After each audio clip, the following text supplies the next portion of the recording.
SNX Marathi, Siddheshwar news express, सत्यासाठी SNX सोबत। नमस्ते।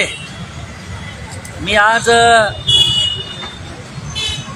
विश्वरत्न भारतरत्न बाबासाहेब आंबेडकरांनी जो सर्वसामान्य ह्या देशातील नागरिकांना जो अधिकार दिलेला आहे, त्या अधिकाराचा वापर करत मी आज ह्या ठिकाणी सोलापूर शहरातील अवैध धंदे चालवणारे तसेच अवैध धंद्यांना पाठीशी घालणारे सन्माननीय पोलीस आयुक्तांच्या नावे दरमहा अवैध धंदेवाल्याकडून हप्ता वसुली करणारे बाळासाहेब रामदास गायकवाड ASI पोलीस उपायुक्तांच्या नावे ह्या सोलापूर शहरातील अवैध धंद्याची वसुली करणारे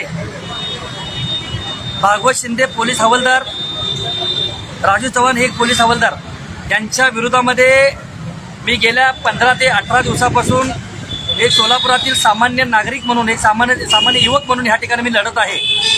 आज मी माझ्या अन्नत्याग बेमुदत उपोषणाला आजपासून सुरुवात केलेली आहे, परंतु माझ्या उपोषणाला जाणून बुजून टार्गेट करणं, माझं उपोषण मोडीत काढण्याचं काम सोलापुरातील पोलीस प्रशासनाकडून जाणून बुजून होत आहे। मी अनेकदा या ठिकाणी सांगितलेलं आहे, मी उपोषणाला बसलेलो आहे म्हणजे तो माझा अधिकार आहे। मला बाबासाहेबांनी जो अधिकार दिलेला आहे, संविधान काय सांगतो, कायदा काय सांगतो, त्या कायद्याचा वापर करीत मी ह्या ठिकाणी बेमुदत अन्नत्याग उपोषणाला बसलेला आहे। जोपर्यंत या सोलापूर शहरातील अवैध धंदे हद्दपार होत नाहीत, या अवैध धंद्यांना पाठिंबा देणारे जे पोलीस अधिकारी आहेत त्यांच्यावर जोपर्यंत कारवाई होत नाही तोपर्यंत मी मागे हटणार नाही, अशी भूमिका मी घेतलेली आहे। सोलापूर शहरामध्ये तत्कालीन पोलीस आयुक्त म्हणून अंकुश शिंदे साहेबांनी बाळासाहेब रामदास गायकवाड ASI वाचक शाखा या अधिकाऱ्याला बडतर्फ केलं गेलं होतं। सक्तीची सेवानिवृत्ती देखील त्यांनी दिली होती, परंतु हा माणूस पुन्हा कोणत्या आधारावर व कोणत्या कायद्यानुसार ह्या पोलीस सेवेमध्ये पुन्हा रुजू झाला, हा सगळ्यात मोठा संशयाचा आणि सर्वसामान्य सोलापूरकरांच्या डोळ्यासमोर येणारा हा प्रश्न आहे।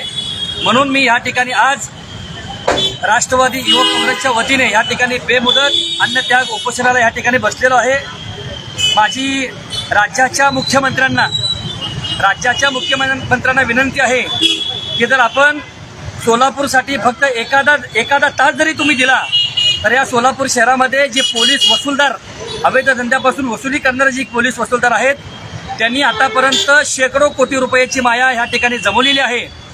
आज अशा अधिकाऱ्यांना सेवेतून बडतर्फ करणे, त्यांना कायमचं घरी बसवणं ही सोलापूरची जनता तुमच्याकडे एक विनंती करते। त्या आशेने आज मी राज्याच्या मुख्यमंत्र्यांवर माझा पूर्ण विश्वास आहे। राज्याचे मुख्यमंत्री सन्माननीय देवेंद्र फडणवीस साहेब हे नक्की मला न्याय देतील असा मला विश्वास आहे। परंतु गेल्या 15 ते 18 दिवसापासून मी निवेदन दिलो, स्मरणपत्र दिलो। सोलापूर जिल्ह्याचे कर्तव्यदक्ष पालकमंत्री सन्माननीय जयाभाऊ यांना देखील त्या ठिकाणी मी निवेदन दिलेलं आहे। जयाभाऊंवर माझा पूर्ण विश्वास होता, कारण की जयाभाऊ मला माहीत आहेत की आदरणीय देवेंद्र फडणवीस साहेबांचे लाडके मंत्री म्हणून ते महाराष्ट्रामध्ये परिचित आहेत। आदरणीय देवेंद्र फडणवीस साहेबांच्याकडे असलेलं जे गृह खातं आहे त्या गृह खात्याला कोणत्याही पद्धतीचा कलंक लागणार नाही अशा पद्धतीची भूमिका घेणारे म्हणून मी सोलापूरचे पालकमंत्री जयकुमार भाऊ गोरे यांच्याकडे बघत होतो। परंतु भाऊ, तुम्हाला कुणीतरी चुकीचं माहिती दिलेली आहे।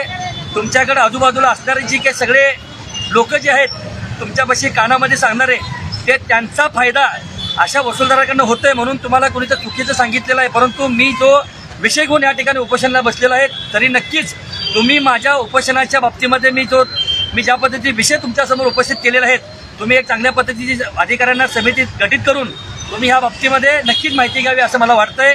आणि हा माझा लढा जोपर्यंत सन्माननीय देवेंद्रजी फडणवीस साहेब ह्याकडे लक्ष देत नाहीत, जोपर्यंत आदरणीय देवेंद्र फडणवीस साहेब जोपर्यंत अशा वसूलदारांवर कारवाई करत नाहीत आणि या सोलापूर शहरातले अवैध धंदे ह्या सोलापूर शहरात हद्दपार करत नाहीत, तोपर्यंत हा लढा मी लढत राहणार आहे।